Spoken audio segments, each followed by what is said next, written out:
Today's conference builds on the National Development Conference sponsored by USAID, Sweden, World Bank, and other partners in 2017. And the people of our two countries share ideas, experiences, and work closely together. On behalf of the President, I would just say that USAID is one of our trusted partners.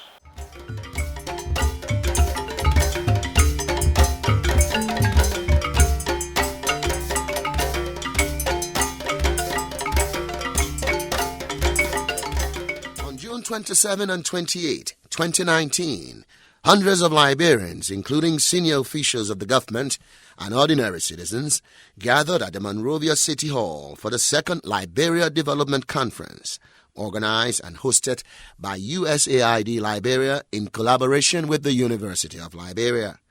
Held under the theme Implementing a Vision for Development and Self-Reliance, the conference focused on identifying pragmatic approaches to designing and implementing development strategies in the Liberian context, in keeping with the broad pillars of the Pro-Po Agenda for Prosperity and Development, the government of Liberia's signature development plan.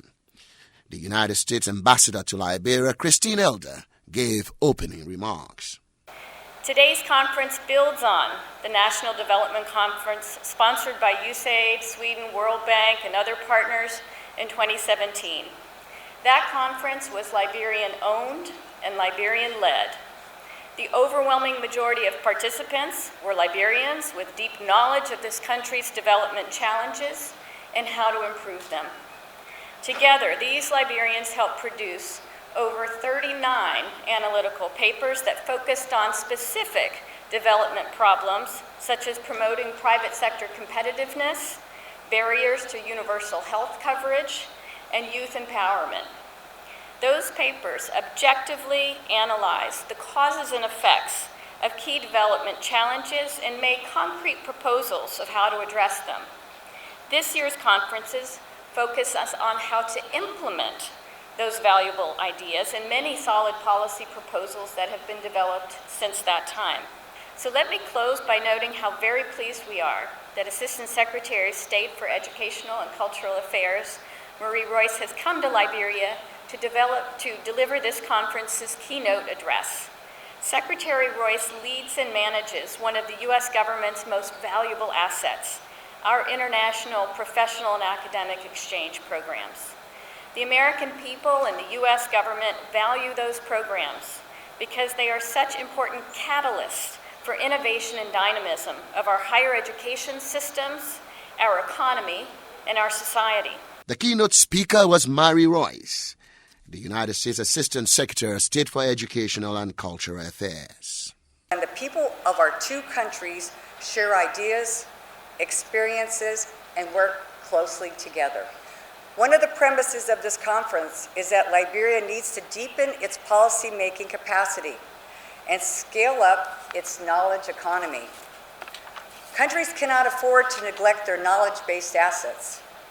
Liberia's universities, colleges, and technical schools, some of which are the oldest institutions of higher education in sub-Saharan Africa, are the starting point for the knowledge economy. These institutions are educating your workforce for tomorrow.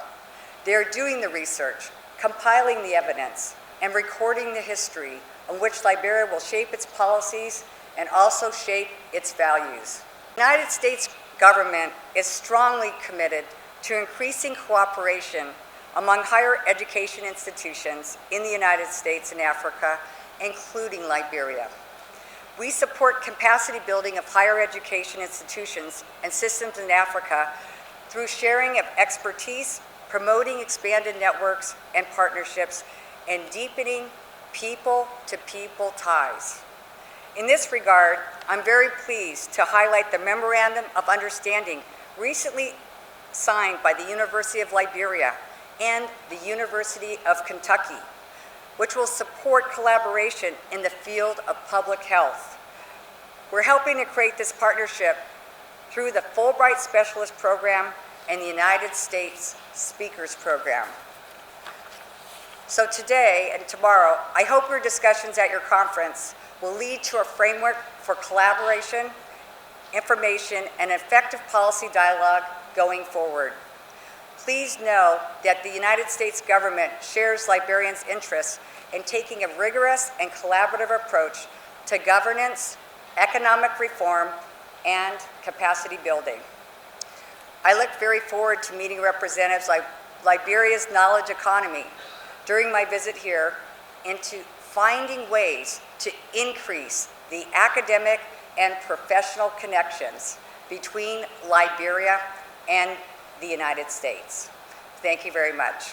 The Minister of Finance and Development Planning, Samuel Twe, made remarks on behalf of the President and the government of Liberia. On behalf of the President, I would just say that USAID is one of our trusted partners. The United States Aid for International Development has a range of programs in health, in education, in agriculture, in governance, in many broad areas. And we continue to work in ways to ensure that our partnership improves the transformation of our country. We believe we are undertaking a journey to self-reliance together, because self-reliance is the only path that we have. We are quite aware of tremendous international support we've always received, but we need to get on the journey that we are reliant on ourselves in education and agriculture.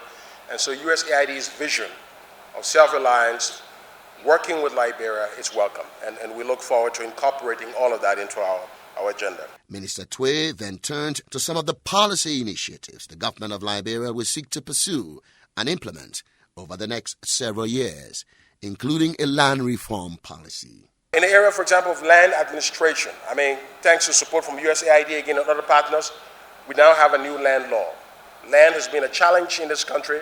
We look at companies like Sami Darby have had serious issues with land in the past, and we hope that we're able to administer the new land law in a way that resolves these constraints, open up the space for agriculture investment. And so we look forward to seeing if we can get more perspective on.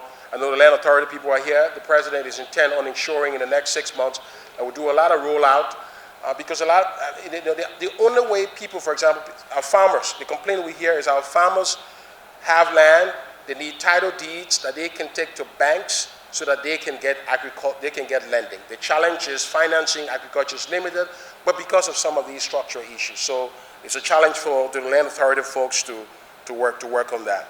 Public sector wage reform, the minister said, was also going to be another priority area for the government. We've been living with an untenable wage situation for some time, but under the direction of the president and the national legislature, we've been able to work very hard over the last 2 months to ensure that we have a fairer, more equitable wage structure. And the new budget cuts wage by around $33 million through an harmonization program. This is a massive adjustment that's going to be tough for a lot of people. It's a plea of the president and the government that we all have to be understanding during these difficult times as we do these adjustments. But the adjustments are painful so that they are gainful in the end. Because in the end, all of the analysis show that the path to recovery over the next several years will be robust once we do these adjustments. Fighting corruption, Minister Twe added, was yet another focus area for the government of Liberia. Governance, the president is committing to ramp up the fight against corruption, to ensure norms of governance are protected and respected. We're going to work to establish a fast code on corruption. We're working to give more powers to the Liberia Anti-Corruption Commission. All of those are part of what we're working with the International Monetary Fund through a new program to ensure that we get some relief from the fund. The relief is really going to help the country in its foreign exchange crisis, because we have a foreign exchange crisis where significant US dollar has left the economy, but importers still demand US dollar to bring in goods and to go to the parallel market. So the government is going to be rolling out new measures to do all of that. So we're bracing ourselves for quite some difficult time, but some interesting possibilities for turnaround. Minister Twe added that creating an enabling environment for private sector investment is important if the government is to succeed in its effort to revitalize the economy. Looking to work with development partners on not just the adjustment, but also on the whole business climate, the whole investment aspect of this. It has to be about new investment. It has to be about reducing the cost of doing business in Liberia. the cost of doing business, while taxes are lowest in Liberia, unfortunately, the cost of business in Liberia is also high. For example, in a meeting called by the ambassador of France with different shipping lines, we learned that it takes 4 days to clear a ship in Liberia. It takes 9 hours to do the same thing in Conakry. And one of the reasons for that is to say we don't even have a ship-to-shore crane. So prices are jacketing up because of some of that. So I think they're charging around $850 because of that absence. We're looking to address that and other hidden costs. So the point I'm making is that all of the high prices, not because of inflation or exchange instability, it's because there are other things happening in the economy for which people are moving. We're working through the Ministry of Commerce and the Economic Management team to really address these things. So all in all, tough economic times, but promising. We really look to our partners who have generously provided support to this government, to this country, and promise to do so. In this budget year, we have budget support of around $60 million from our development partners. We promise and commit, and I make the commitment on behalf of the President to meet all of the structural benchmarks that we are enshrining in the program with the IMF so that we have the confidence, continued confidence of our international partner. We don't risk their budget support, and that we continue to do more to attract revenue, attract new investment, and at the end of the day, I think this country will rise again, will shine the true color of Liberia. Thank you very much. With the keynote speech and opening remarks over, the conference broke up into various panels that centered on 3 broad themes: implementation in a challenging macroeconomic context, institutional reform for policy and implementation, and micro-level sectoral challenges. Each of the themes featured various panels. Let's begin with policy implementation in a challenging macroeconomic context and its panel on resource mobilization and development financing. Dekonti King-Saki, the Deputy Commissioner of the Liberia Revenue Authority, led that panel's discussion of tax policy reforms and administrative efficiencies in tax collections. The goal being to look at various ways in which the government can increase domestic revenues. Commissioner Saki started off by focusing on what can be done to enhance enforcement proceedings against delinquent taxpayers. We also look at other specific policy intervention for the domestic resource or mobilization. We have, of course, as part of our enforcement, there will be times that we have to go to courts, and so we need to speedily adjudicate cases. We also need to redesign our enforcement and penalty regime, and we need to leverage options for example, garnishment. So if someone is indebted to the Revenue Authority and there's been all of the persuasive methods of getting them to come to the table and make settlement, and it's a challenge, then we need to look at more legal enforcement to enable us to collect the revenue. Ms. Saki said the LRA, the Liberia Revenue Authority, is looking at what can be done to make actors in the informal sector of the economy more tax compliant. We also need to look at taxing informality. We have a lot of people who are doing business in Liberia, but those persons are what we say under the tax radar. And some of the challenges that they have is, again, accessing this finance that was just spoken of from our earlier speaker, and to get some of those businesses into the more formal sector, there has to be a full strategy to get them to access more financing, but as they get those financing, then they become more easier to tax, and that will help us to expand the base. If this strategy works, she said, it could generate huge increases in tax revenues. If the government and the partners jointly work together in investing into this strategy, the strategy has the potential above and beyond what we are already collecting as revenue over the next 5 years, using what we call the optimistic scenario. If all of the policy interventions are followed, we're saying that we have the potential of generating about $1 billion more US dollar into the economy above what we are currently with our revenue. And that will put us on average of about 307 million annually. But that's the most optimistic, and all of the intervention required may not be attained. And so, being very, very conservative, we're saying at least if we implement this strategy, we should be able to generate an additional 100 million on average annually, in addition to the revenue base that we have right now.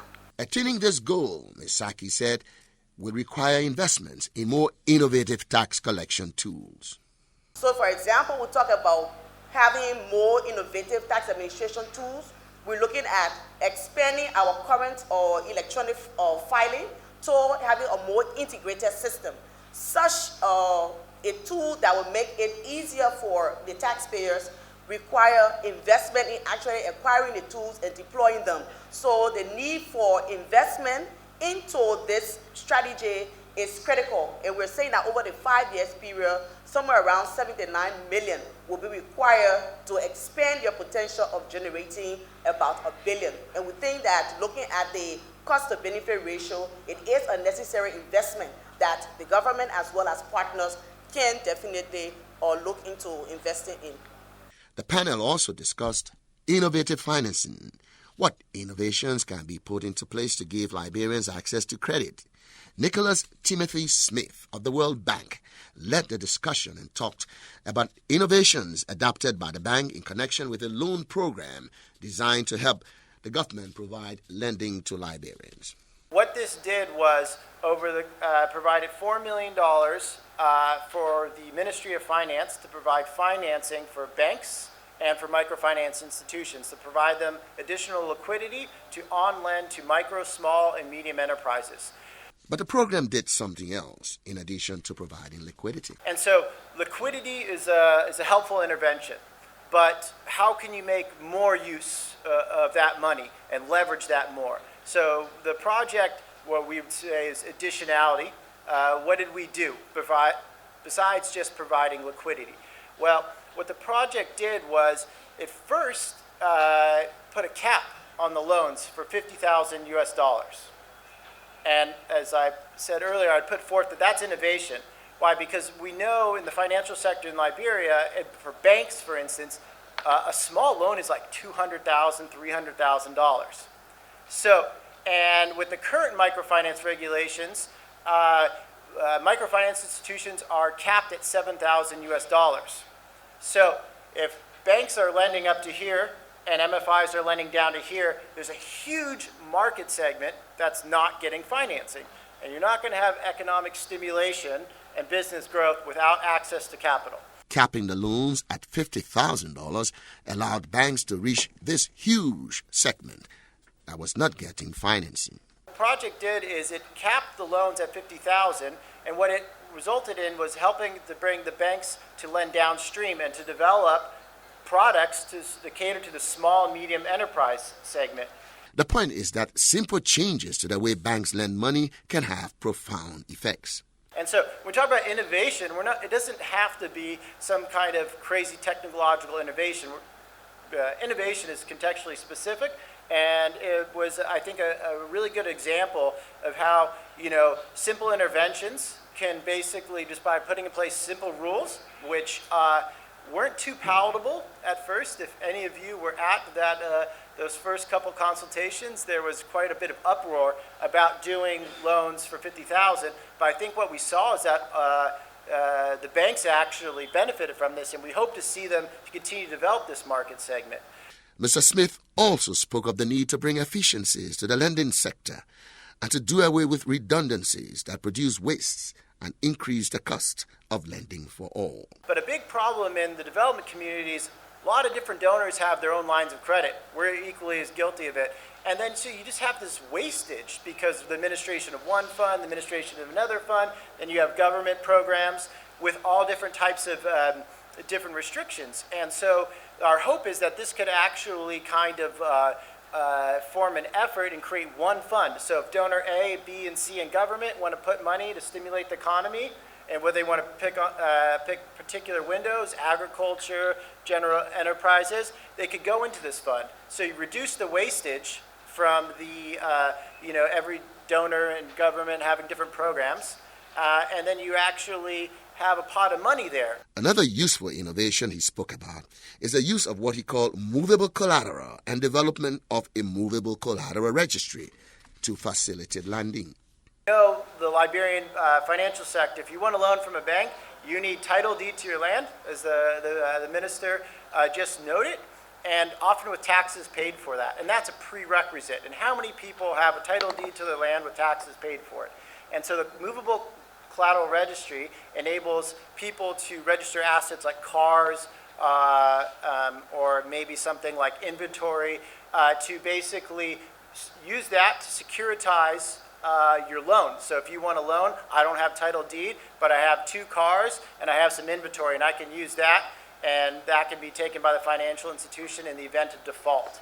So again, it may seem like to some of us that's a pretty straightforward intervention, but for Liberia, that's innovation, right? That's something that's different from the status quo. So what are we trying to achieve? Are we trying to achieve these pie-in-the-sky ideas? Are we trying to develop concrete solutions that are, not too expensive to actually help advance, access to finance and financial inclusion in the country?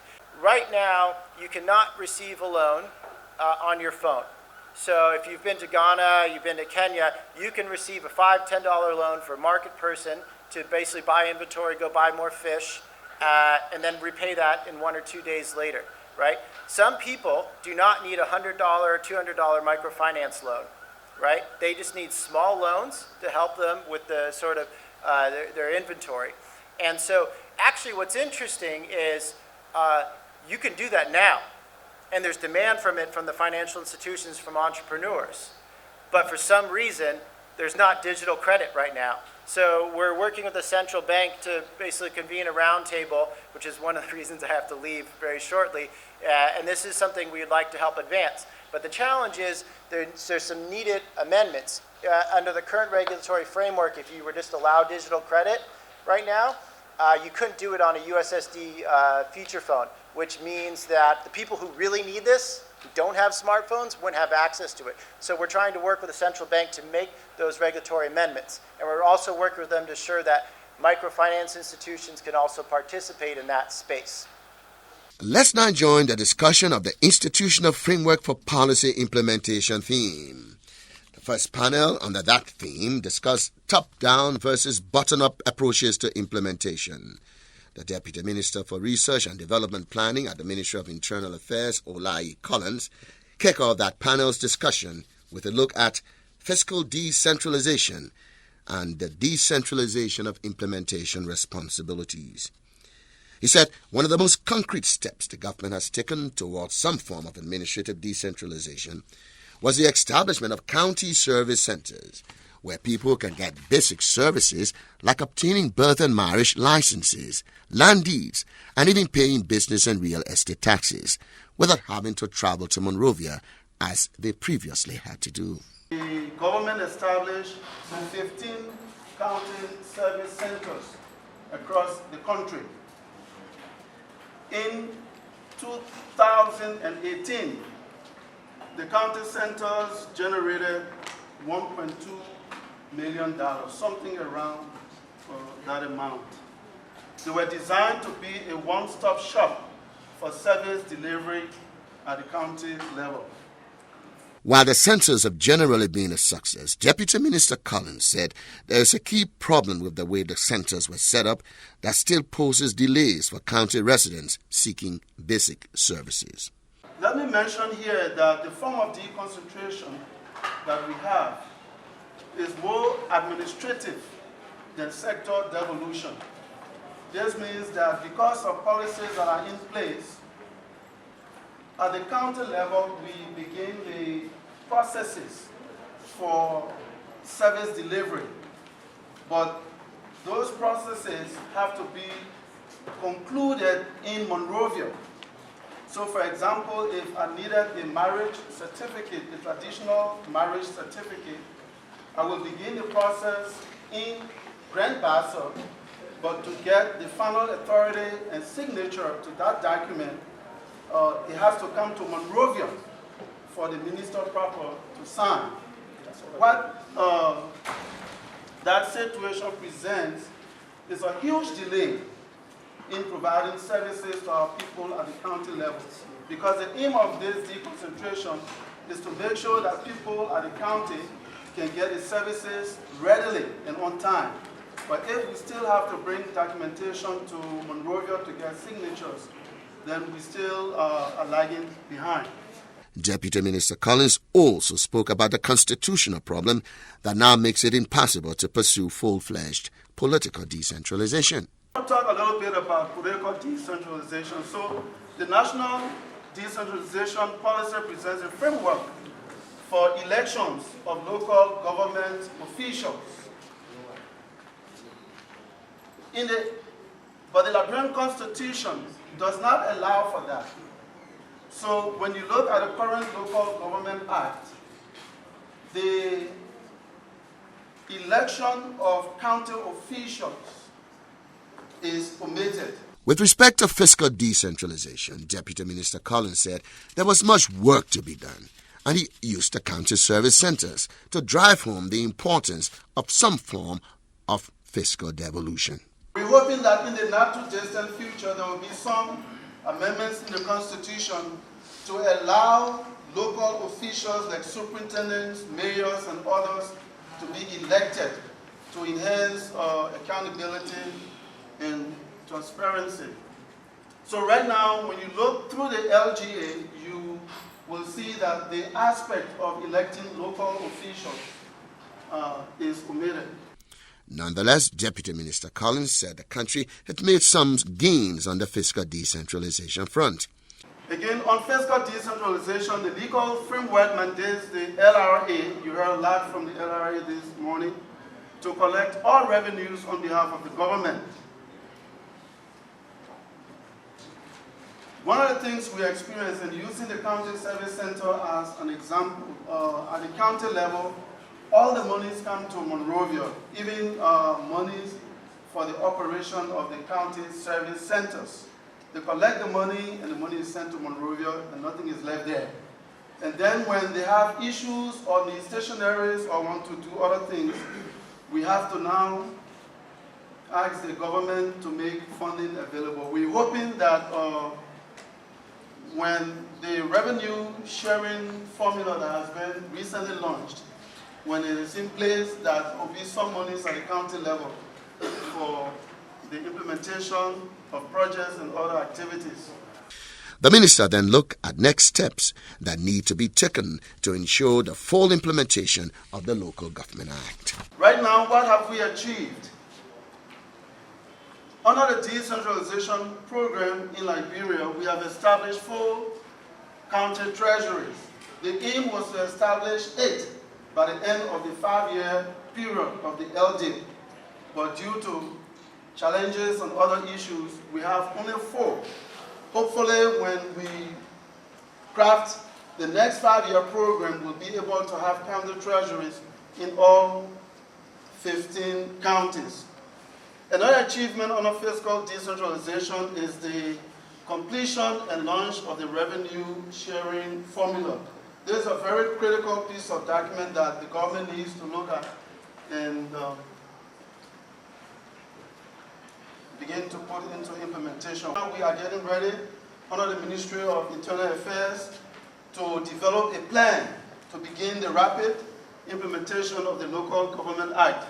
We need new policies that will allow service delivery at the county level to be started at the county and completed in the county. And then we need to actualize the revenue sharing formula.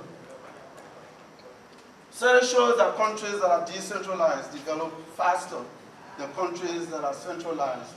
If we must take Liberia to the next level, all of us, including our political leaders, must work hard to make sure that we achieve the provisions of the Local Government Act, which is now in law. Thank you very much. The next presenter on decentralization was Ibrahim Al-Bakri Nye, a Liberian scholar and decentralization expert.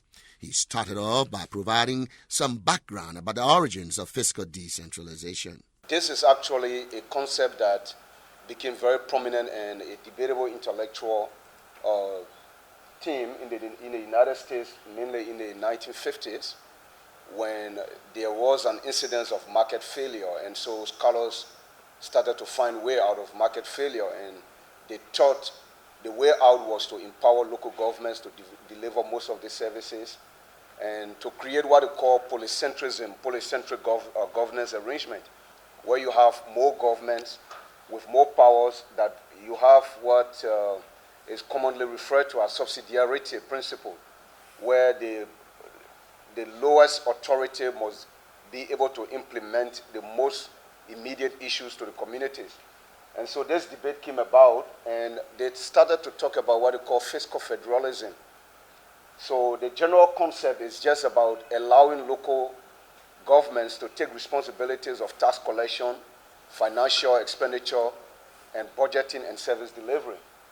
And so that's how fiscal decentralization came about. Yes, said it will come as a surprise to many that Liberia had fiscal decentralization many, many years ago. Yes, we had fiscal decentralization in the 1800s, and most of you will recall this was a commonwealth before becoming a republic.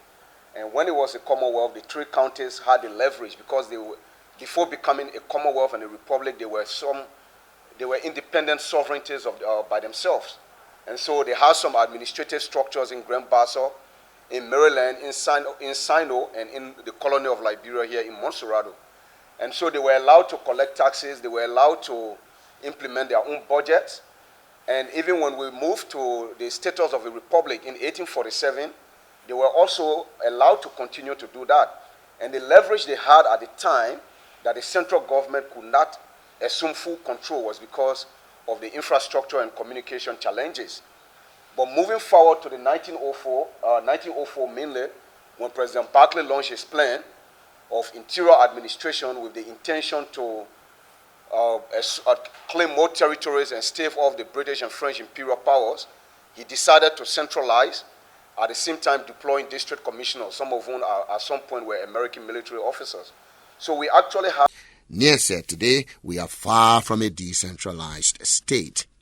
In 2014, there was a study done by Anwar Shah and Ivania from the World Bank, and this study was about assessing the state of decentralization in the world. And this actually is an important issue for the World Bank and development organizations. They want to know how far countries are going to devolve services, so they put it under the theme, how close is your government to you? And this is the data for Liberia. The government is actually very far from the citizens in Liberia at the time, and it is still very so substantially. He said the Local Government Act of 2018 provides a unique opportunity to put in place some measures to devolve some powers away from Monrovia to local governments. The objective of this act is to ensure democratic participation in and out of control of decision-making by the citizenry. And intentionally, we want Liberia to have fiscal, administrative, and political decentralization to the extent that allow the local governments in the counties, the cities, to collect revenue and deliver services on their own. So if this is implemented, this will give the central government to some extent now weaken or relax the bureaucracy at the central government and allow the citizens to access more services and participate in their own democracy and development. Nye said achieving some of the broad goals of the Act, including the election of local government officials, will require amendments to the Liberian Constitution. So provisions on elections, such as the election of local officials, councillors, and so forth, are now suspended. And so the LGA doesn't consider that because the Constitution needs to be passed, particularly Article 54, Article 56, all are provisions that give the President the power to appoint his list. And to the extent Article 56E, chiefs are supposed to be elected, but the President can dismiss the chiefs. He then touched on the fiscal decentralization provisions of the Local Government Act. Now, in the LGA, these are the key principles of fiscal decentralization to allow the counties or the local governments to identify and establish their own source of revenue. Nye wrapped up his presentation with a number of key recommendations. Under this principle, there will be own source revenue for the counties, and then the central government will transfer funds continue. There won't be any more county development fund because the counties now will be in charge of collecting taxes to some level. And then one of the distinguished characteristics of this LGA is the fact that local government will be allowed to even access grants from donors. Normally, it's only the central government that accesses grants from donors and development partners. But local governments can go for development financing to finance their own project. We need to complete the constitutional reform process. This process started in 2012, and they have lingered up to this point. We need to complete this, and we need a constitutional provision on the revenue sharing mechanism. How will the central government and the local government share the revenue? This is a decision that needs to be established by law, and not just a policy. It needs to be established by mainly the Constitution. So we have two dominant models in the world.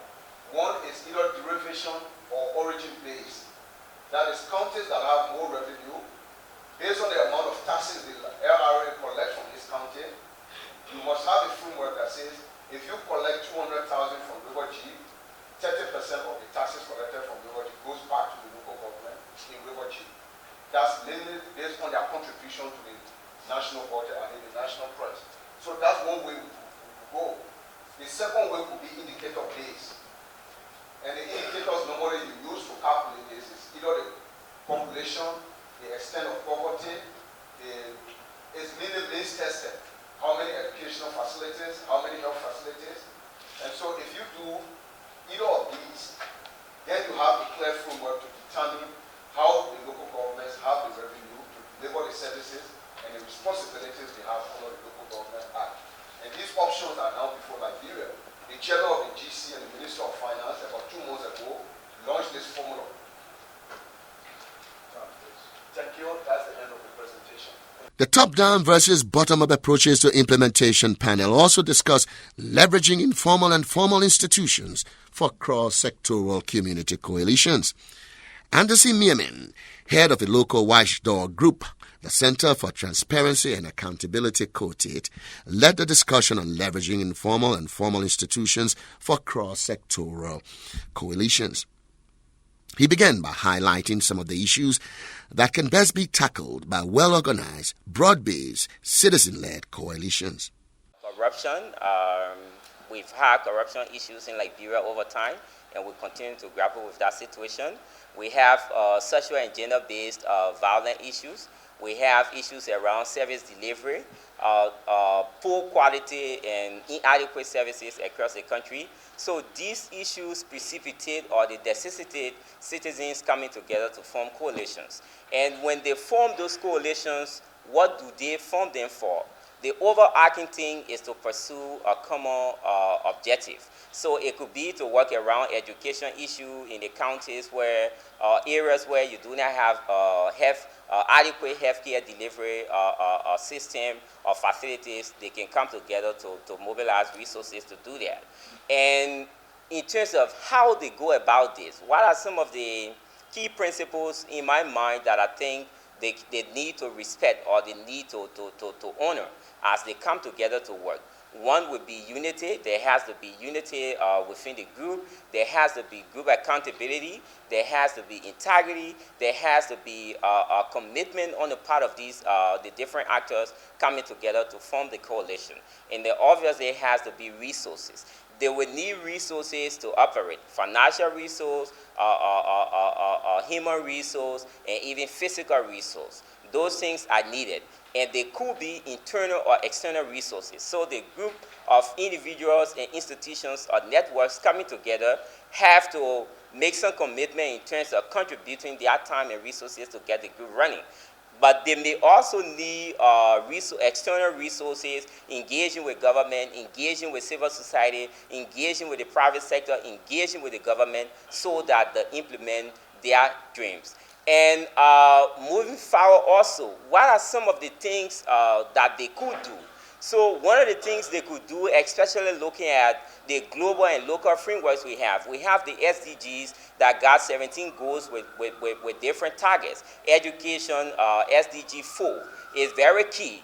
But then also we have the Pro-Poor agenda that is our national development plan, or what we hope to achieve within the next 5 years. So those are documents that they can align their activities towards. So one thing they can do is advocacy. In instances where in communities there are issues, they can come together, consolidate efforts, resources, so that they advocate for reform. They demand their rights. In the case of sexual and gender-based violence, for example, in the case of corruption in the education sector, in the case of corruption in the health sector, they can do that.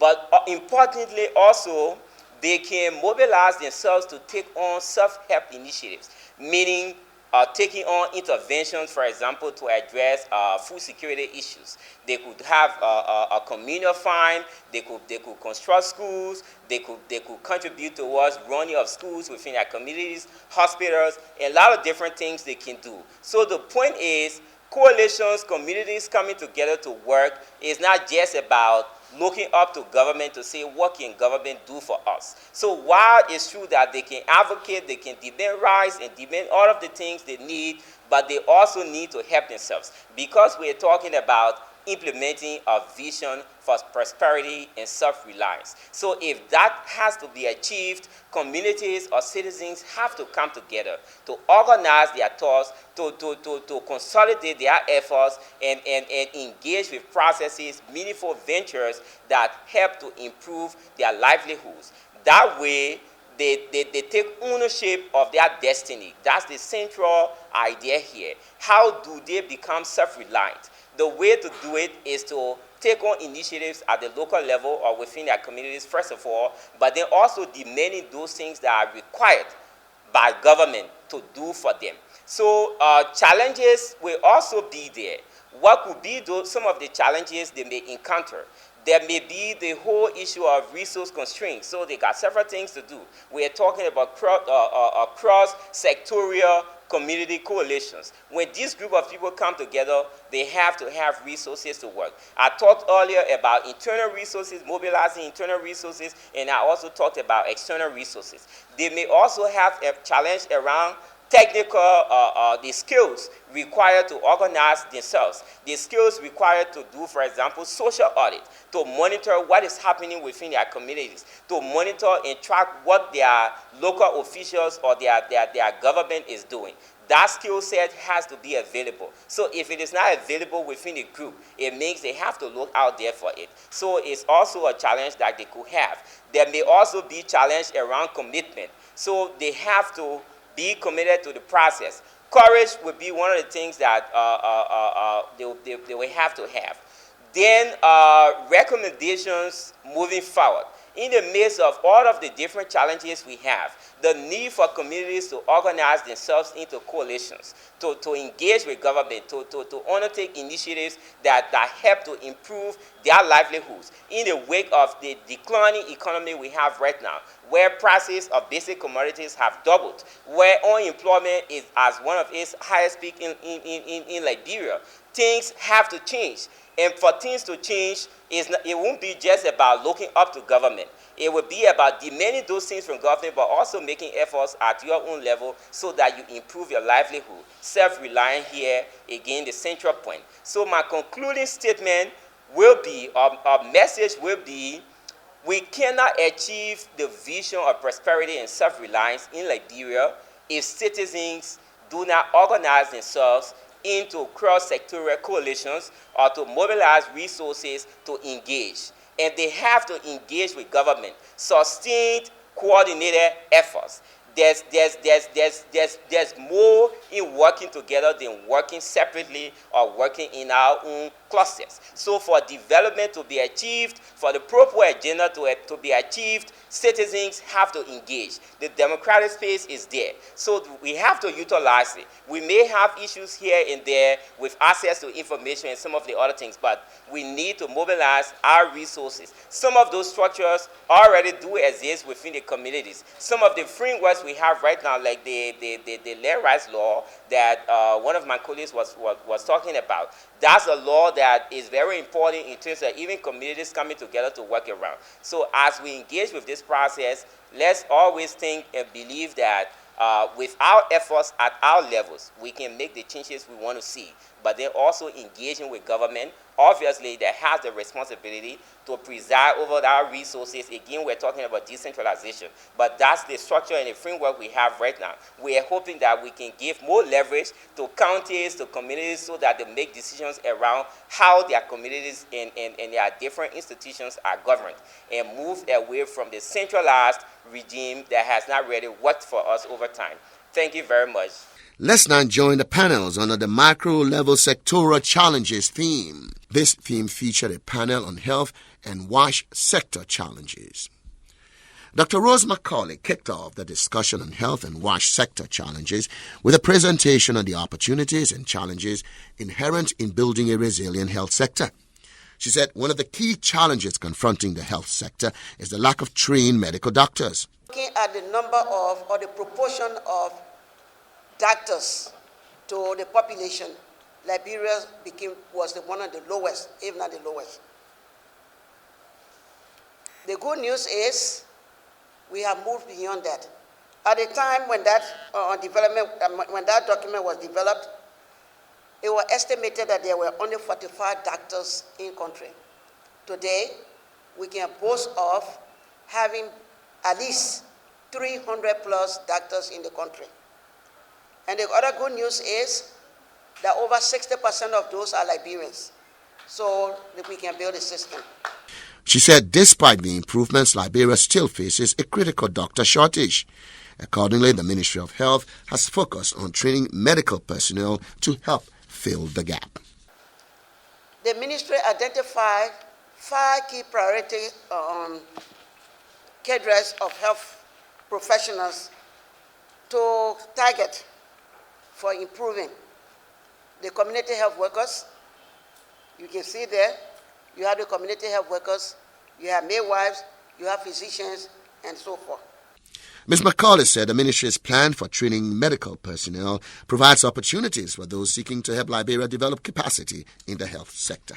Development partners can use the plan to determine what area they can contribute, whether to support the training of specialist doctors, or the training of midwives, or the training of physician assistants. So there is something that development partners can choose from. The University of Liberia, through the College of Health Sciences, is today using this platform or this plan to engage with training institutions so that they can improve their curricula to be able to meet up or to be compared with other institutions around the world. Dr. Macaulay said Liberia's healthcare sector faces another major challenge in addition to the need for trained medical personnel. The other challenge in the health sector is the underfunding of the health sector. In 2011, again, the Minister of Health and Social Welfare developed a health financing policy. And at that time, it was estimated that 51% of health care costs was borne by the individual out-of-pocket health funding.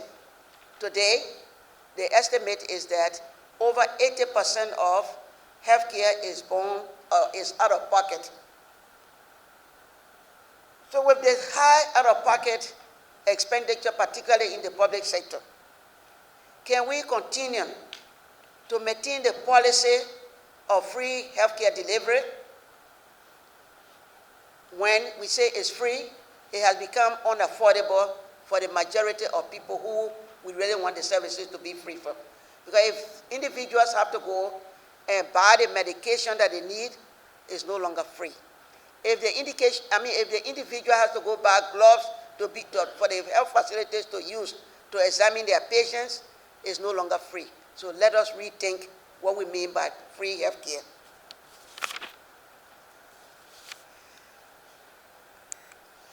The Ministry of Health can use this opportunity to make changes. Well, maybe not Ministry of Health, but the government of Liberia can use this opportunity knowing or looking at today's realities to rethink the free healthcare. Can we continue to maintain this free healthcare? The free healthcare is now killing more people than if we had allowed them to pay. If we allow people to pay, at least they know how much they have to pay, and we will have quality drugs in the facilities so that they don't have to step out there and buy the drugs that are carried in the transparent buckets around the country. She therefore concluded by recommending a nationwide implementation of a revolving drug funds policy and a fee-for-service program that Liberia had experimented with in a couple of counties before the Civil War. We all know that in this country we have tried two schemes that worked very well. Although they were in limited portion of the country, 2 counties, 2 out of 9 counties at a time, but we did institute the drug revolving fund and the fee for service. When an individual enters the facility, they saw on the wall that if to see a doctor, you will pay $100 Liberian, and you have to pay no more. And that $100 was accounted for. Today, because of the free health care, we still have to pay the $100, but it is not accounted for. It goes into an individual's pocket.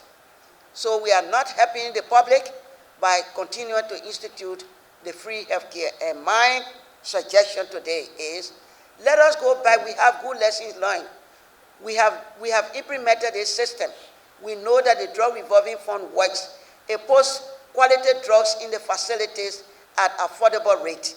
The fee-for-service works. It makes resources available for the facilities to do little maintenance of the equipment that they have and also of the facility. Christy Sherman, a former official at the Liberia Water and Sewer Corporation, led the discussion on WASH. He said significant growth in the population of Monrovia means that the city and its environs can no longer depend on the White Plains water plant, which was built in the 1960s to serve a population of 250,000 in Monrovia that now stands at 1.5 million. Accordingly, he said the government must look for ways to reduce the city's reliance on the White Plains plant as its sole source of water. We look at an area like Painesville, we have a huge aquifer, the aquifer is like a well that we can tap into. So instead of you tapping off the line, water coming to Monrovia where the people in Painesville need water, we build up a system right in the Painesville area, and it supplies the whole of Painesville and probably parts of EAW. Then that way, the people in Painesville feel emboldened. They know that there's their water coming from there. They manage the process, and then with the LS, what they call it, the local steering committees, you have someone that will monitor the availability of water. You make sure that the water is coming is clean and is meet the standards of the WHO or the World Health Organization. So my encouragement to whoever is here right now, the donors or our partners, is to look at opportunities. Not just renovating the White Plains or trying to increase the water being transmitted to Monrovia, but also look at areas. And we've also, before leaving, I know we started a process where 2 cities, we have one in the Barnesville area where they're going to have their own water supply, the mini system, and one in the Soul Cleaner area as well. They're going to have their own water supply as well. And the benefit of this is, so if no water is coming from White Plains, that area has its own water supply going on. And as well as you also have, it's going to reduce the cost. So can you imagine, instead of you spending all that money on fuel, pumping water from White Plains to Monrovia, you just have a concentrated area in the Soul Cleaner area where you're pumping water up to your reservoir, using chemical to treat it, but it's going to be a lot cheaper. So that's the discussion I'm having around, instead of us just looking at White Plains and expanding the line or changing the treasury lines, which would be like from the main line to the second to the home, we need to consider where we look at areas that have,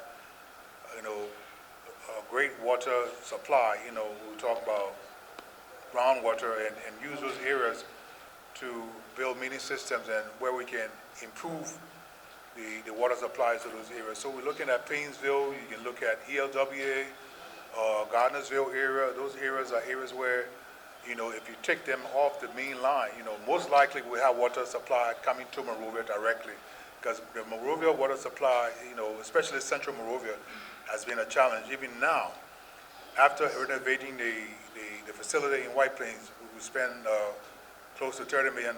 We still haven't gotten water into central Monrovia. And some of the challenges have been because we have so many people feeding off those lines coming into Monrovia. So whenever we did tests trying to come to Monrovia, we had to shut off those valves that ran into Oro, valves running into Sinkhole, just to make sure we got some pressure in the lines. So the opportunity would be going forward is to look in the area that we live in and try to make sure that we can use the reservoir there to build up the mini system. So, and that brings me to the next conversation where we need to start making sure we secure these, the underground water supply. We have a lot of systems, a lot of processes where we build sanitation, septic tanks in the ground. So that's something we need to, in the next 10, 20 years, we really need to start considering that, once we do that, it's going to have a negative impact on the water supply, on the underground water supply. So that's something the government needs to look at going forward. The macro-level sectoral challenges theme also featured a panel on infrastructure challenges. And of course, roads were a key topic of discussion. Dr. Frederick Were Higgeny kicked off the discussion on roads. He began his presentation by noting a very obvious fact. Liberia's existing road network is far below what the country needs to achieve its development goals. And currently we have a network of about 11,000 in Liberia. That's not enough. We need, you'll be surprised, we need about 15,000 kilometers for this country to achieve social and economic growth. So, what's the way forward? The way forward is that government should start considering moving away from direct provision of infrastructure to concentrating on how it is managed. Bring in the PPP structure, and also you should start thinking seriously of a road authority. I know there has been a national roads fund, which is good to look after the maintenance of roads, but we should also start thinking of a creation of a roads authority. But more importantly, as I said, government is seen in the counties, so you should think of decentralizing the secondary and feeder roads to the counties so that the counties can manage that.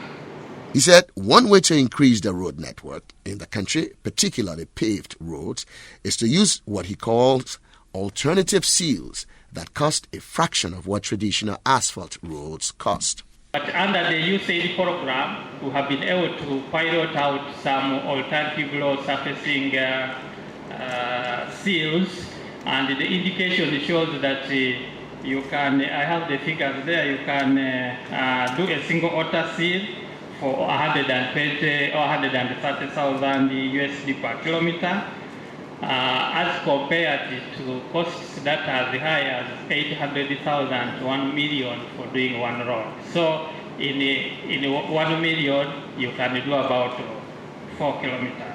He added that there is a poor maintenance culture in Liberia that leaves the meager network Liberia has in a rather bad state. We don't see any routine maintenance going on.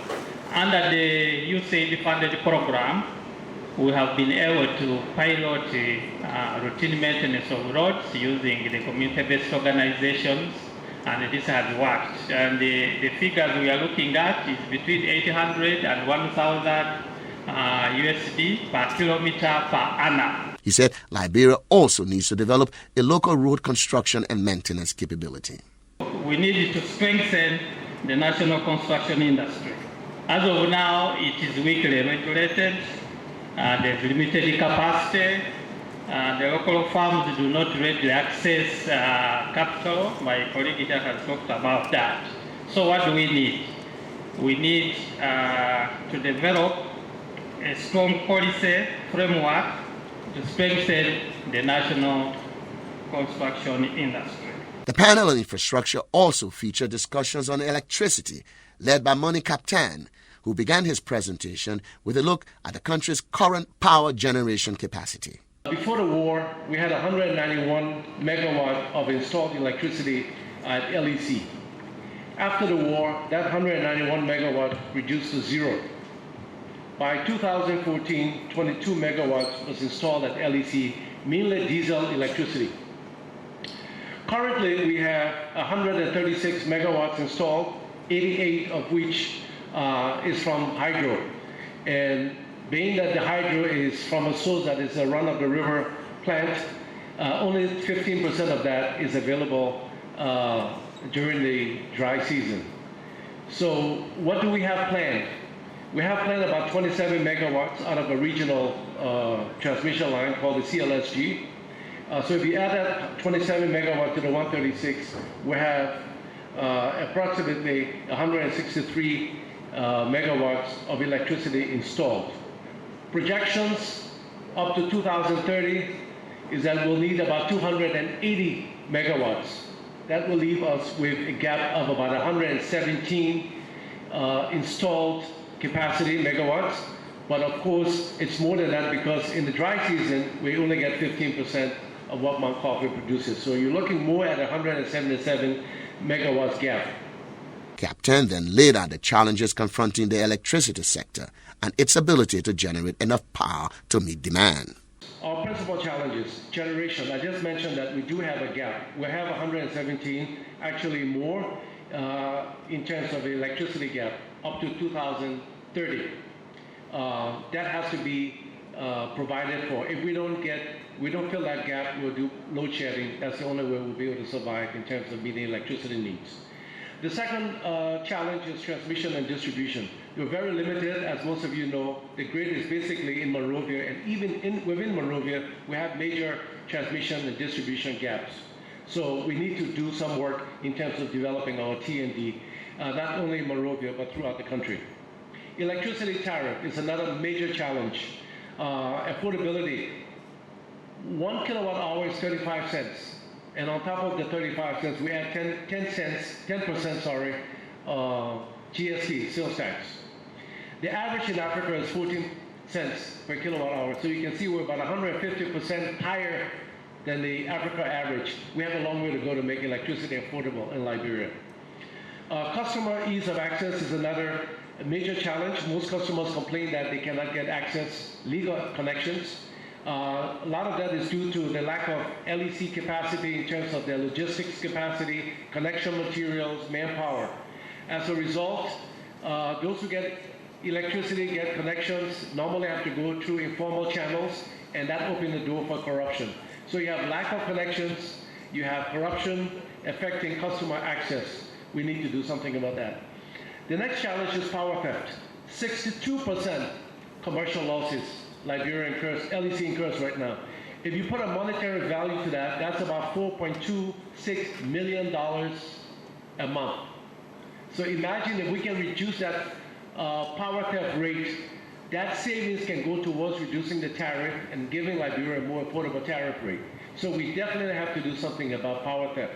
The government presently has a bill before the legislature, and the intent of that bill is to reclassify power theft towards away from a misdemeanor to a second-degree felony. We're hoping that that will have an impact in reducing that. The last challenge is LEC's capacity. As you all know, LEC was dormant for quite some time. Currently, we have a foreign company managing LEC trying to build its capacity. So without an effective public utility that has the management skills to provide the services LEC, we really would have challenges. So that company right now is carrying out what we call a tandem management program, where they're training 18 Liberia managers to be positioned to take over LEC's management in the near future. Captain also looked at opportunities for sustained growth and improvement in the electricity sector. So what are the growth and sustainability opportunities we have? Well, we need to fill the generation gap. Gus talked about the new electricity law. That new electricity law has taken away the monopoly rights from LEC, which means that private investment can enter the market, can enter the sector.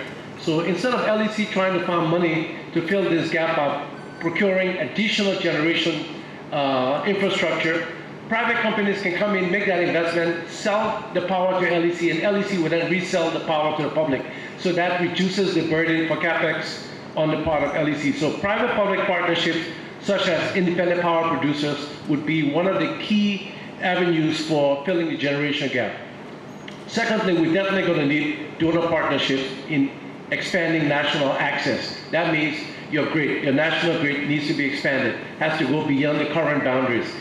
And that's quite challenging. Getting private investors to do that is very difficult, and I think that's where we need very strong donor partnerships in terms of transmission and distribution. We also need to shift generation source to more renewable energy. We need to be thinking about the future. We cannot stick with thermal. Thermal is too expensive. We need to go towards electricity sources that are more affordable, that are renewable. So solar, hydro should be the mix that we should be moving towards.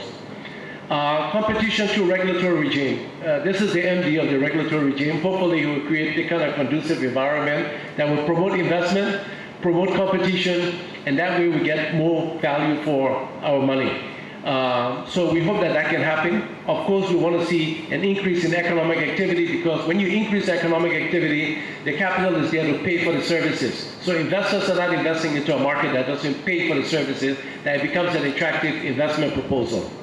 Lastly, we also have the opportunity for access to regional markets. I mentioned the CLSG, the regional transmission line. That's going to be important. If we get to the stage where we have excess electricity, Liberia will be able to sell electricity on the CLSG line. That means whatever excess we have, we can sell it to Sierra Leone, we can sell it to Guinea. Currently, we are going to be buying from Cote d'Ivoire because they have excess. So I think there's a lot of opportunities for growth, sustainability in the sector, and I guess with the right partnerships between the government, donors, the private sector, we should be able to build the sector. Thank you very much. Mansresu Zizeni, who runs a solar outfit in Liberia called LIB Solar, talked about the country's solar energy potential and the challenges inherent in developing a solar industry in Liberia. The grid will never reach all the rural communities. So there has to be a solution for these rural communities how they can get energy. One solution could be the solar energy.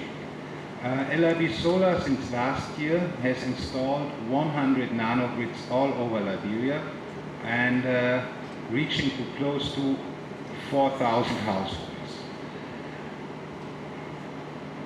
Each household pays $8 against this system. LIB Solar does not sell energy. We try to empower the rural communities that after a time of 3 years maximum, they take over the ownership of these nanogrids. The limitations there are that the Liberian weather and the Liberian climate poses challenges. One of the challenges we have faced is lightning. We have lost several systems even though they had protecting on it. Another challenge is power theft. Not all the people are honest. Another challenge is we thought initially, for instance, that we could supply 24-hour current. Coming up in the end, we can supply 14-hour current because our system has to be simple and small in a way that it is affordable. Because people in the rural areas do not have big money that they can afford a real big system or so. Maybe some of them can. So we offer a solution. In the beginning, the people get like a Tier 1 electricity. They have 3 lights in their house. They can charge phones. They can play a radio. If they want to, we can extend the system to like a Tier 2 situation that could have a fridge, a ventilator, a television. But in this case, it becomes an individual system and is more costly. The nice thing about this LIB Solar project is part of the components, we assemble them here in Liberia, meaning the supports and the cage for the solar system, the junction boxes are all made in Liberia. We bring in the components like solar panels, batteries, and electric lights. Now there is already a challenge. The tariffs for the batteries have gone down, for the solar panels, yes, but we bring in 12-volt lights in large quantities and they become very costly. Now we have a problem. In these 3 years we have to maintain a warranty for the user. So if the light spoils within these 3 years, the LIB solar company has to replace it. This is, if the tariff would be lower on the components, there could be easier way to access for solar energy for the end user. This is something to consider. Okay. And I think that's the main thing to say. I want to present a little bit better this solution. Why did we opt for nanogrids?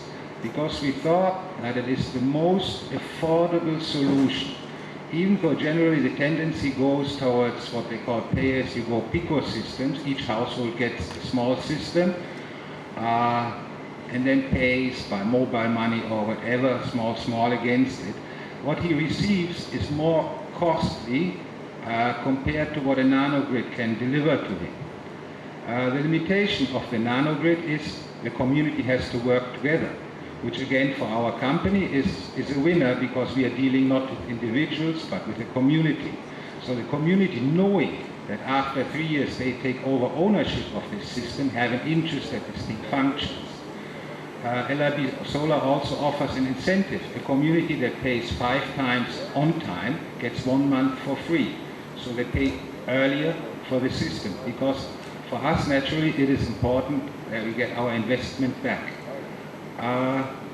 Important in this is a privately financed project. So there is an investment that really has to work. We are condemned to success.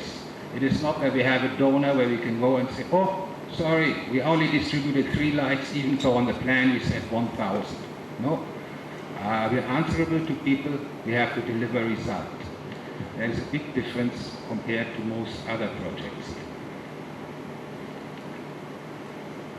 And also it is a challenge for us to maintain these systems.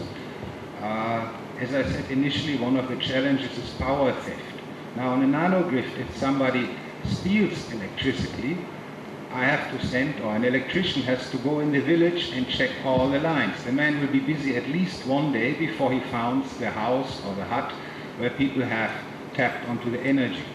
So it is a little bit challenging in running like 100 nanogrids over Liberia, but on the other side, the people get more value out of it. They get 14 hours of light, whereas with most pico systems, they would have 4 or 5 hours of light maximum. Thank you for your attention. Augusta Guano of the Liberia Electricity Regulatory Commission talked about how to improve the electricity sector by making the market more competitive and targeting big consumers. What has happened over the years, there has not been any strategic approach to focus on the quality and reliability of the system at LEC. That is the issue. So once there's competition, you will see that will change. And also the current approach has focused more on reaching out to small users. And if we want the utility to be profitable, which is a very big business, very cost-intensive, capital-intensive business, we need to focus on big industries and companies that will be able to generate, that need electricity to actually as an input for production and also an input for economic activities, like the cement factory, the hotels, the breweries, all these big companies, the mining companies. And we are lacking this at this time because we cannot supply all of them as a country. Guano also stressed the need to look to the private sector as sources of investment in the electricity sector. Do we tap into the private sector? Most of the money we are looking for, even though we have do-not financing in the power sector, but there are a lot of money there in the private market that we can tap into. But how can we attract private investment in the sector? And we have to be very fast in looking at governance of the sector governance, the power sector, because We've had management contracts for the first time. We'll have a second one now. Are we looking for third one? No. We need to also look at the issue of governance. And also the issue of low economic value. Most people think that power is just for entertainment and everything, but you can be involved in the productive activities, productive uses, into income generation, into activities that will create more jobs. Guanu wrapped up his presentation by looking at how Liberia can overcome the challenges facing the electricity sector. Can we overcome these challenges? There's a need for integrated resource planning. What do we mean? We have to have a mix of different inputs to make sure that we can sustain our generation capacity, because electricity is a very capital intensive, and we also have to make sure that we pull together all the different resources to make sure that we have a balanced generation.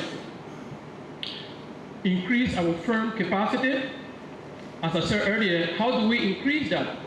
By getting involved in more generation, like for instance, we are bringing the cross-border with Transco CLSG, and they have to also help to increase our generation capacity. As I told you, prior to the war, LEC is currently at 66% of its pre-war capacity.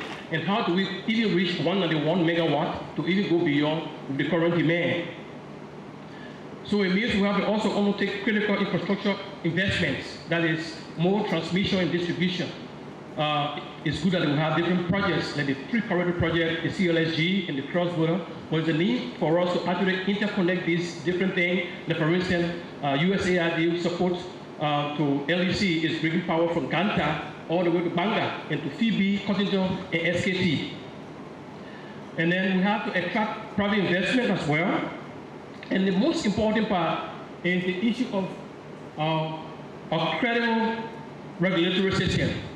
If we don't have the credible regulatory system in place with all the different parameters, we will not have private sector coming in to invest. And finally, we have to commercialize the sector. The electricity sector has to be commercialized. It is not a welfare-driven initiative or donor-driven. It should be donor-driven, but it should be profitable so that we can be able to generate more money and invest more in the system. That's the way to go. Thank you. The theme on macro-level sectoral challenges also featured a panel on addressing special challenges, vulnerable populations, and food security. Ms. Carolyn Brown Bora was the panel's key person on the issue of social protection and food security for vulnerable populations. She said the Liberia Feminist Forum, which she co-founded, and other women's rights organizations in Liberia, did a gender and feminist analysis of the 4 pillars of the Pro-Po Agenda for Prosperity and Development, the national development strategy of the Liberian government. Her presentation centered on the results of that analysis. Realized there were a number of limitations. So one of the first limitations was that there was no women's rights or any gender analysis that was conducted. It was merely from an economic perspective. Secondly, development inequality is not as same as gender inequality, and this they did not take into account. The problem analysis that was presented within the proposed development agenda did not have a theory of change. So there's a problem analysis without a theory of change.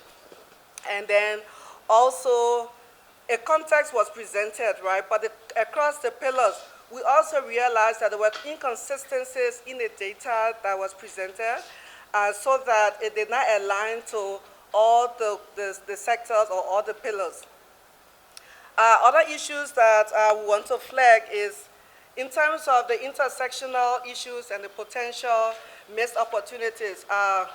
Overall, there are challenges to intersectional opportunities that are related to the 4 pillars and the different target groups that live in poverty, women and girls, young people, but the framework or the policy document did not do a sectoral analysis separately without establishing and highlighting the intersection for all these different categories of persons.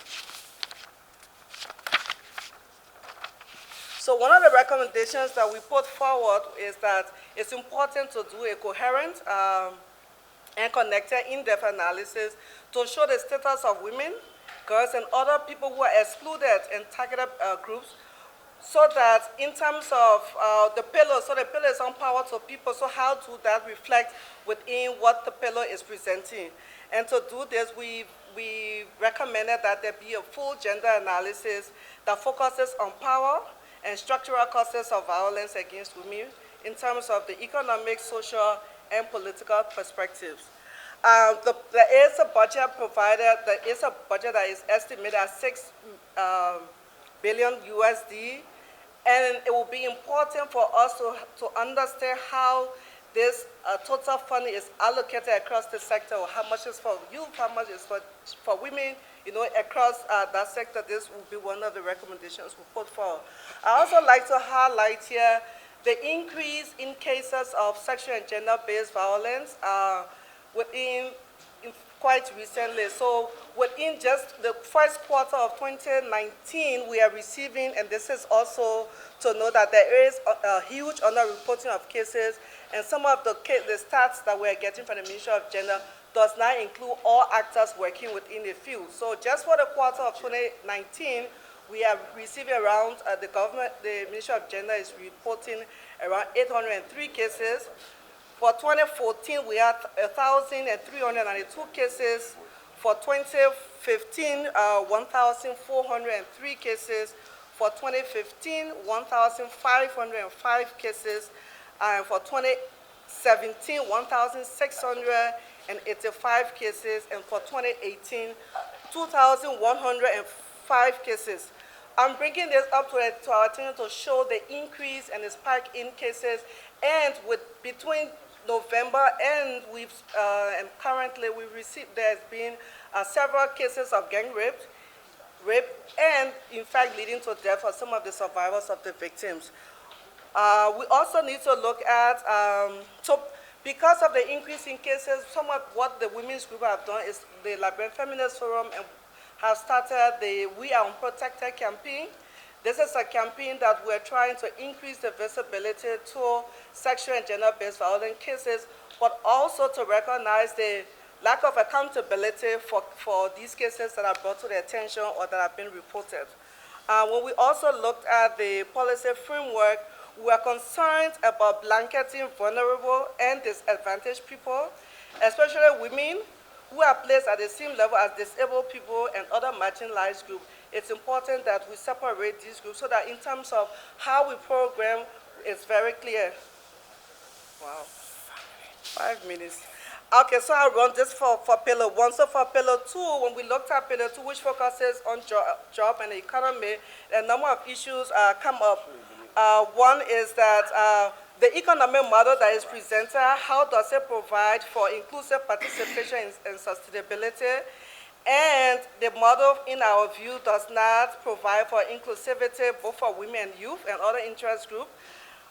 We fear also that when we limit women to small-scale economic activity, both in the agriculture and other sectors, we also recognize that the protection mechanisms that are being put in place for food production and subsistence farming in seeking cash and cropping and large-scale farming are not sufficiently addressed within the policy framework.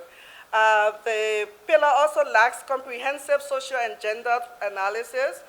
They are rating mainly from an economic perspective rather from the perspective that I just mentioned. Again, the pillar is heavily focusing on infrastructure. So in terms of the gender analysis, if we are constructing roads, what are the gender needs of women? How do we take that into account? If we are constructing hospitals, what are the needs for women? How do we take this into account? Also, procurement policies, we need affirmative actions for procurement policy to also consider women. New debt that the government will be securing should not deprive social services for the population.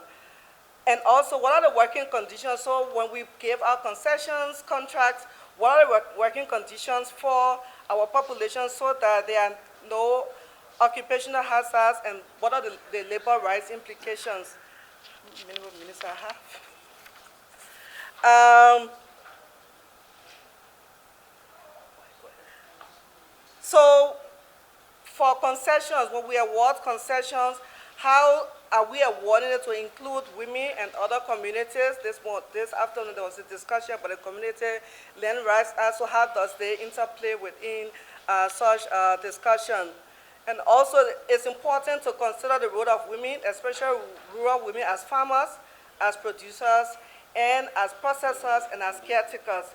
We also feel that there's a need to create access to credit and technology to increase the level of productivity for these target beneficiaries.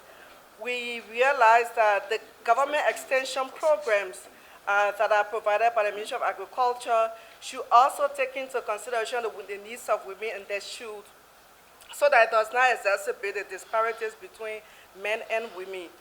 And then also about sustainability. What is the impact of climate change, disasters? You mentioned the Ebola crisis, for example. What lessons do we learn from that in terms of also for food production, food security, and climate change? How does it affect the investment that we want to make? And then lastly, some more points.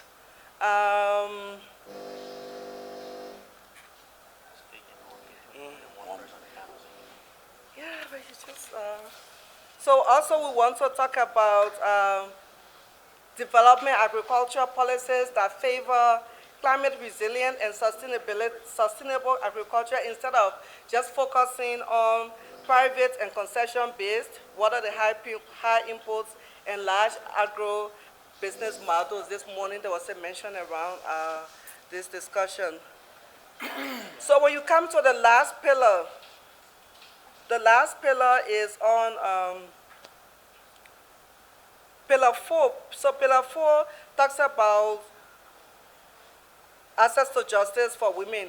What we also realized from that pillar was that there was not sufficient analysis done around women, peace and security, and access to land, and to expand this to include, for example, law and policy reforms, which will be aimed at protecting and advancing women's and girls' rights. We also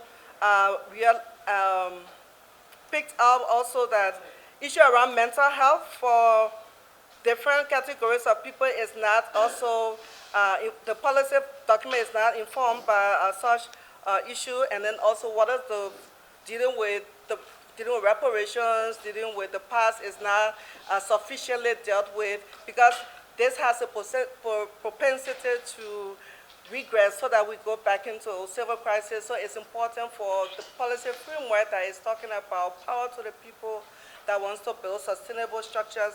How do we deal with the war issues? And also, how do we expand the services of security sector? Because one of the biggest challenge we have is around the access to justice. So you do have a number of reporting of cases, you do have women coming forward to tell their stories, but there is impunity, and some of the reasons are many. There are structural weaknesses, for example, police are challenged with logistics, the courts does not function, the courts are not decentralized, so you have one circuit court in a particular region, and certain cases are to be held in a particular court. So all of these create challenges for, in terms of accessing justice for women who come forth. So some of the recommendations that we also put forward are around what are the commitments from the government in terms of gender responsive budgeting, the review of the gender parity bill, also the constitutional reform, because there are areas that are concerning women, and we think that it's important to bring this chapter to close. And then also a commitment from the government to review the whole privatization policy. What are the issues for education? Because in that way, we can address a number of issues for vulnerable people. Mohammed Kamara, a rice farmer, aggregator, and processor, led the panel's discussion on improving the business climate.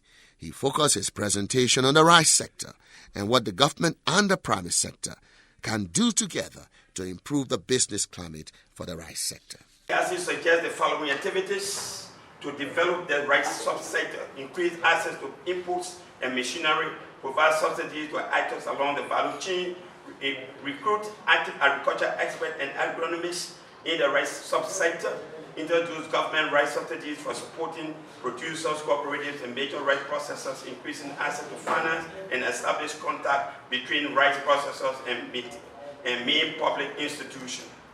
Provision of the appropriate mini and medium mechanized equipment and input to farmers, including appropriate training through PPP arrangement. Subsidized from government and international partners to effectively carry out extensive production and processing of raw material to end user or consumer. They will increase sustainability, economic viability for both urban and rural communities. Trained agriculture technicians and agronomists from government and aid partners, scholarship schemes should be infused into the rice subsector. Government has allocated $8 million to subsidize the importation of the rice. This amount should be allocated annually to major rice processors and producing institutions such as cooperative companies and associations to reduce the importation of rice. Establish access to finance through short and long-term loans to adequately support the sector for sustainability. African Bank is leading short and medium-term loan in this regard, despite the criteria on collateral. Rice processors should be contracted by government to supply ministry and agencies, the army prison, government hospital, and the police on a monthly basis. Encouraging lowland farm. You see, when you look at our economic practices in terms of productivities, we cannot be able to continue on the upland. Look at the deforestations, all right? And then we have a lot of lowland in our own country. So what we are saying is that 3 times instead of 1 time, because in my own deliberation from the concept in my preview, you will see to it that 1 time or harvest is not good for our country right now if we want to make sure that we become sustainable in our own food production. So we are saying that lowland should be encouraged farming because we have 3 times productions. Okay, now to tell you the kind of activity that we do in our own communities, we're training people to use the appropriate insecticides and how to carry on their farming activities. There's an improved technology that you can see the kind of demonstration we always apply. We train people to make sure that we are on task. Yes, okay, there is a newly constructed rice processing facilities, which of course we are expecting that we'll be having one of the biggest rice integrated rice machine through the support of USAID and every ladder. You see, as I told you, we introduce mechanizations on our own level. You can see the kind of practical thing that we're doing. And you look at it, because that's what we're using on the upland. And we're trying to see how we can try to involve in irrigation system to make sure that we get 2 or 3 times harvest per year. Then you can see the lowland, you see the kind of economic practices. I think you can see both men and women have been trained to carry on the kind of tax and the kind of expectation we deserve and try to feed our country. There were several other panels under the various themes that discussed a range of interesting topics and put forward sound policy recommendations. For example, under the Institutional Framework for Policy Implementation theme, there was a panel that discussed the role of faith-based initiative in fostering development.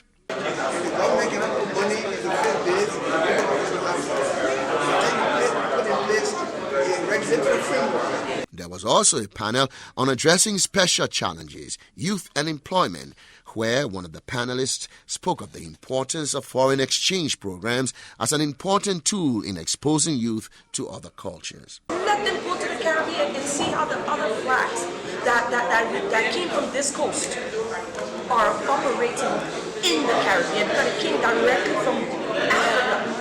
And we need to do that inter-exchange and then flow into Europe and America. The policy implementation in a challenging macroeconomic context theme also featured its panel on special economic zones and direct foreign investment.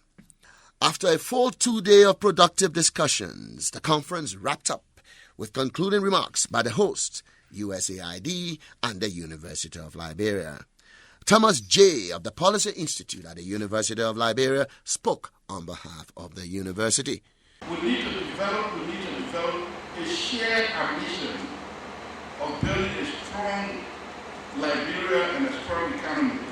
We need to look at the bigger picture to forge a sort of national alliance for sustainable development, and this is the only way that these dialogues that we are having can yield the desired results that will lead to growth and development. This is very, very important because in most cases, we tend to be too partisan in many of the things we talk about, when in reality, we should be looking at Liberia as the political least common denominator that will determine what we do in terms of going forward. So over the past few days, you'll see that you brought out so many things that if taken forward can help us, but you need the political environment, you need the political will to be able to take this to the next level. And I thought that message needed to be struck home, and one of the things that was missing, particularly in the discussion this morning, is that yes, we talk, agree, that is fantastic, but I didn't hear anything on human capital development, something that I'm very passionate about. I'm a product of the University of Liberia. I didn't come from Harvard or Oxford or Cambridge, but I tell you, I do it when I want to do it. Then I do it best. That means that when we were at the University of Liberia, I'm so happy to tell you that, we did have the sort of education that enabled us to play the kind of role we play. And that's why, for me, the development of the human capital is important. If you don't have the human capital, then certainly you have a problem. Where are the engineers? Where are the medical doctors, etc., etc.? All of that is important because without that, this country is not going to go anywhere, particularly in the age of the knowledge-based economy. I must say that we're going to follow the footsteps of Singapore, Taiwan, etc., etc. But even where we want to agree to other things, we still need the role of the human capital in this country. Plantation is fantastic. Our experience with plantation is such that, and this is my final point, our experience with plantation in this country is that plantation is based on unskilled labor. Is that the way forward? Do we still want to recycle? There are people in Firestone, 4 generations down the line, who've been tappers all throughout their lives, and it hasn't improved. Secondly, we need employment in those sectors, but at the same time, we need sectors that will make Liberians to be skilled in whatever they are doing. Dr. Anthony S. Chen, Mission Director of USA Liberia, closed with a big thank you to all the organizers of the conference and everyone. Thank you all for coming. I certainly feel it's been successful. I hope you share that sentiment. Thank you all.